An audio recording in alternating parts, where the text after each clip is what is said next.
ಪರಿಷತ್ ಸದಸ್ಯ ರವಿಕುಮಾರ್ ವಿರುದ್ಧ ಕಾಂಗ್ರೆಸ್ ದೂರು ಕೊಟ್ಟಿದೆ.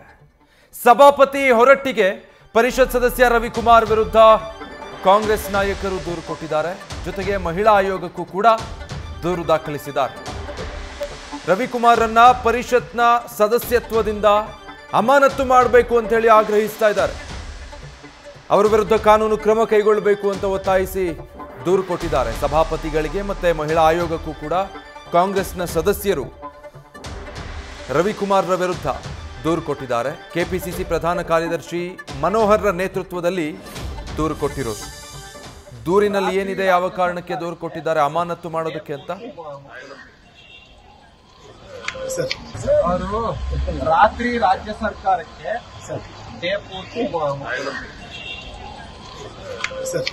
ಅವರು ರಾತ್ರಿ ರಾಜ್ಯ ಸರ್ಕಾರಕ್ಕೆ ಡೇ ಪೂರ್ತಿ ಅವರು ರಾತ್ರಿ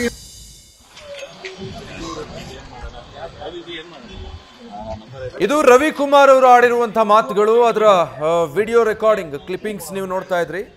ಆಕ್ಷೇಪಾರ್ಹವಾಗಿ ಅಲ್ಲಿ ಮಾತಾಡಿದ್ದಾರೆ. ಸೊ ಇದನ್ನ ಮುಂದಿಟ್ಕೊಂಡು ಕಾಂಗ್ರೆಸ್ ನಾಯಕರು ಈಗ ಸಭಾಪತಿಗಳಿಗೆ ದೂರು ಕೊಟ್ಟಿದ್ದಾರೆ. ಜೊತೆಗೆ ಮಹಿಳಾ ಆಯೋಗಕ್ಕೂ ದೂರು ಕೊಟ್ಟಿದ್ದಾರೆ. ಯಾರ ಬಗ್ಗೆ ಈ ರೀತಿ ಅವಹೇಳನಕಾರಿಯಾಗಿ ಆಕ್ಷೇಪಾರ್ಹವಾಗಿ ರವಿಕುಮಾರ್ ಅವರು ಮಾತಾಡಿದ್ದಾರೆ ಅನ್ನೋ ವಿಚಾರಕ್ಕೆ ಸಂಬಂಧಪಟ್ಟ ಹಾಗೆ ಡೀಟೇಲ್ಸ್ ಗೊತ್ತಾಗಬೇಕು. ವಿಧಾನಸೌಧದ ಮುಂಭಾಗ ಬಿಜೆಪಿ ನಾಯಕರೆಲ್ಲ ಅಲ್ಲಿರೋದನ್ನು ಗಮನಿಸ್ತಾ ಇದ್ದೀರಾ ಆ ವಿಡಿಯೋದಲ್ಲಿ. ಆಗ ಕಾಂಗ್ರೆಸ್ ಸದಸ್ಯರ ಬಗ್ಗೆ ಮಾತಾಡಬೇಕಾದ್ರೆ, ಮಹಿಳಾ ಸದಸ್ಯರ ಬಗ್ಗೆ ಮಾತಾಡಬೇಕಾದ್ರೆ ರವಿಕುಮಾರ್ ಅವರು ಬಳಸಿರುವಂತಹ ಪದಗಳು, ಅವರು ಮಾತಾಡಿರುವಂತಹ ರೀತಿ ಬಹಳ ಆಕ್ಷೇಪಾರ್ಹವಾಗಿರುವಂಥದ್ದು. ಸೊ ಇದನ್ನ ಗಮನದಲ್ಲಿಟ್ಕೊಂಡು ಅವರನ್ನ ಸದಸ್ಯತ್ವದಿಂದ ಅಮಾನತು ಮಾಡಬೇಕು ಅಂತ ದೂರು ಕೊಟ್ಟಿದ್ದಾರೆ. ಡೀಟೇಲ್ಸ್ ಕೊಡ್ತಾರೆ ನಮ್ಮ ಪ್ರತಿನಿಧಿ ಹರೀಶ್. ರವಿಕುಮಾರ್ ಅವರ ವಿಡಿಯೋ ಗಮನಿಸ್ತಾ ಇದ್ವಿ. ಅವಹೇಳನ, ಆಕ್ಷೇಪಾರ್ಹ ಪದ ಬಳಕೆ. ಸೊ ಈಗ ದೂರಿನಲ್ಲಿ ಏನು ಉಲ್ಲೇಖಿಸಿದ್ದಾರೆ, ಯಾವ ರೀತಿ ಕ್ರಮ ಕೈಗೊಳ್ಳಬೇಕು ಅನ್ನೋದು ಕಾಂಗ್ರೆಸ್ ಸದಸ್ಯರ ಆಗ್ರಹ. ಬಹಳ ಮುಖ್ಯವಾಗಿರುವಂತದ್ದು ಬಿಜೆಪಿ ಪರಿಷತ್ ಸದಸ್ಯರಾಗಿರುವಂತಹ ರವಿಕುಮಾರ್ ಅವರ ಸರ್ಕಾರದ ಮುಖ್ಯ ಕಾರ್ಯದರ್ಶಿ ಅವರ ಬಗ್ಗೆ ಮಾತಾಡಿರುವಂತದ್ದು ಕೂಡ ಆಕ್ಷೇಪಾರ್ಹ ಅನ್ನುವಂತಹ ಗಂಭೀರ ಆರೋಪವನ್ನ ಕೂಡ ಈಗ ವ್ಯಕ್ತ ಆಗ್ತಿದೆ. ಸಾರ್ವಜನಿಕವಾಗಿ ಅವರ ಹೇಳಿಕೆಗೆ ಸಂಬಂಧಪಟ್ಟಂಗೆ ಟೀಕೆಗಳು ಕೂಡ ವ್ಯಕ್ತ ಆಗ್ತಿರುವಂತದ್ದು. ಇದೆಲ್ಲದರ ನಡುವೆ ಕಾಂಗ್ರೆಸ್ ನೇರವಾಗಿ ಕೂಡ ಸಭಾಪತಿ ಬಸವರಾಜ ಹೊರಟ್ಟಿ ಮತ್ತೆ ರಾಜ್ಯ ಮಹಿಳಾ ಆಯೋಗಕ್ಕೆ ದೂರನ್ನು ಕೊಟ್ಟಿದ್ದಾರೆ. ಸೊ ಅವರು ಸರ್ಕಾರದ ಮುಖ್ಯ ಕಾರ್ಯದರ್ಶಿ ವಿರುದ್ಧ ಆಕ್ಷೇಪ ಪದ ಬಳಕೆ ಮಾಡಿದ್ದಾರೆ. ಹಾಗಾಗಿ ಅವರ ವಿರುದ್ಧ ಕಾನೂನು ಕ್ರಮವನ್ನು ಕೈಗೊಳ್ಳಬೇಕು ಅನ್ನುವಂತ ನಿಟ್ಟಿನಲ್ಲಿ ಕೂಡ ಈಗ ಒತ್ತಾಯ ಮಾಡಿದ್ದಾರೆ. ಜೊತೆಗೆ ಸಭಾಪತಿ ಅವರಿಗೆ ಒಂದು ಮನವಿ ಮಾಡಿರುವಂತದ್ದು, ಇವರ ವಿರುದ್ಧ ಕ್ರಮ ಕೈಗೊಳ್ಳುವುದರ ಜೊತೆಗೆ ಇವರ ಪರಿಷತ್ ಸದಸ್ಯತ್ವ ಸ್ಥಾನದಿಂದ ಅಮಾನತುಗೊಳಿಸಬೇಕು, ಅನರ್ಹಗೊಳಿಸಬೇಕು ಅನ್ನುವಂತ ಆಗ್ರಹವನ್ನ ಕೂಡ ಈಗ ಮಾಡಿರುವಂತದ್ದು. ಸೊ ಕೆಪಿಸಿಸಿ ಪ್ರಧಾನ ಕಾರ್ಯದರ್ಶಿ ಮನೋಹರ್ ಅವರ ನೇತೃತ್ವದಲ್ಲಿ ಮಹಿಳಾ ಆಯೋಗ ಮತ್ತೆ ಸಭಾಪತಿ ಬಸವರಾಜ ಹೊರಟ್ಟಿ ಅವರಿಗೆ ದೂರನ್ನು ಕೊಟ್ಟಿರುವಂತದ್ದು. ಹರೀಶ್, ಈಗ ವಿಧಾನ ಪರಿಷತ್ನ ಸದಸ್ಯರಾಗಿ ಇವರ ರಾಜಕೀಯ ವಿರೋಧಗಳು ಏನೇ ಇರಬಹುದು. ಇದಕ್ಕೆ ಮುಂಚೆ ಕೂಡ ನಾವು ಲಕ್ಷ್ಮೀ ಹೆಬ್ಬಾಳ್ಕರ್ ಪ್ರಕರಣದಲ್ಲಿ ಸಿಟಿ ರವಿ ಅವರ ವಿಚಾರ, ಪರಿಷತ್ನಲ್ಲಿ ಏನೆಲ್ಲ ಆಯಿತು ಅನ್ನೋದು ನೋಡ್ತಾ ಇದ್ವಿ. ವಿಧಾನ ಪರಿಷತ್ನ ಸದಸ್ಯರಾಗಿದ್ದುಕೊಂಡು ಎಂಥ ಪದ ಬಳಕೆ, ಈ ರೀತಿಯ ಮಾತುಗಳನ್ನಾಡಿರೋದು ಸಂಕಷ್ಟ ಎದುರಿಸಬೇಕಾಗತ್ತಾ ರವಿಕುಮಾರ್ ಅವರು?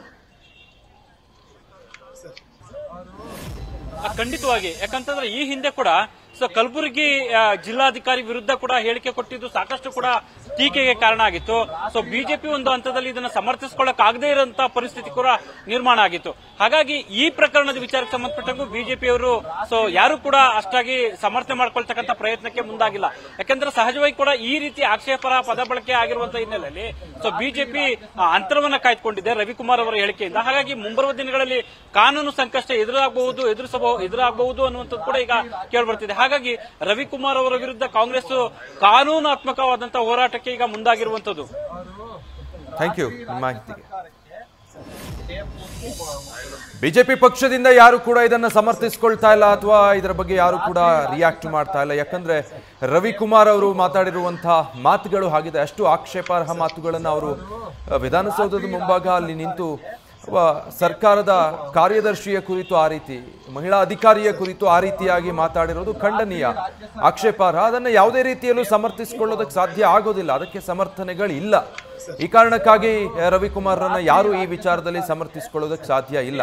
ಇದಕ್ಕೆ ಮುಂಚೆ ಕಲಬುರಗಿ ಅವರ ಡಿಸಿ ವಿಚಾರವಾಗಿ ಮಾತಾಡಬೇಕಾದ್ರೂ ಕೂಡ ಇದೇ ರೀತಿಯಾದಂತಹ ಮಾತುಗಳನ್ನಾಡಿ ವಿವಾದಕ್ಕೆ ಸಿಕ್ಕಾಕೊಂಡಿದ್ರು ರವಿಕುಮಾರ್. ಅದಾದ ಬಳಿಕ ಈಗ ಒಬ್ಬ ವಿಧಾನ ಪರಿಷತ್ ಸದಸ್ಯರಾಗಿ ರಾಜ್ಯ ಸರ್ಕಾರದ ಮುಖ್ಯ ಕಾರ್ಯದರ್ಶಿಯ ಬಗ್ಗೆ ಮಾತಾಡಬೇಕಾದ್ರೆ ಅದು ಕೂಡ ಬಹಿರಂಗವಾಗಿ ಈ ರೀತಿ ನಿಂತು ಸಾರ್ವಜನಿಕವಾಗಿ ಈ ರೀತಿಯ ಮಾತುಗಳನ್ನಾಡ್ತಾರೆ ಅಂದಾಗ ಕಾಂಗ್ರೆಸ್ ನಾಯಕರು ಇದರ ವಿರುದ್ಧ ಸಭಾಪತಿಗಳಿಗೆ ದೂರು ಕೊಟ್ಟಿದ್ದಾರೆ, ಗಮನಕ್ಕೆ ತಂದಿದ್ದಾರೆ. ಬಿಜೆಪಿಯ ಮುಖಂಡ ಆಗಿರುವಂಥ ವಿಧಾನ ಪರಿಷತ್ನ ಸದಸ್ಯ ಎನ್ ರವಿಕುಮಾರ್ ಈ ರೀತಿ ಮಹಿಳಾ ಅಧಿಕಾರಿಯ ವಿರುದ್ಧ ಮಾತಾಡಿದ್ದಾರೆ, ಇಂಥ ಪದ ಪ್ರಯೋಗ ಮಾಡಿದ್ದಾರೆ. ಅದಕ್ಕಾಗಿ ಅವರನ್ನ ಸದಸ್ಯತ್ವ ಸ್ಥಾನದಿಂದ ವಜಾಗೊಳಿಸಬೇಕು, ಅಮಾನತು ಮಾಡಬೇಕು ಅಂತ. ಮತ್ತೊಂದು ಕಡೆ ಮಹಿಳಾ ಆಯೋಗಕ್ಕೂ ಕೂಡ ಇದಕ್ಕೆ ಸಂಬಂಧಪಟ್ಟ ಹಾಗೆ ಕಾಂಗ್ರೆಸ್ ನಾಯಕರು ಎನ್ ರವಿಕುಮಾರ್ ವಿರುದ್ಧ ದೂರು ಕೊಟ್ಟಿದ್ದಾರೆ. ನ್ಯೂಸ್ ಫಸ್ಟ್ ನಿರ್ಭೀತಿಯಿಂದ ನಿಮ್ಮ ಪರವಾಗಿ.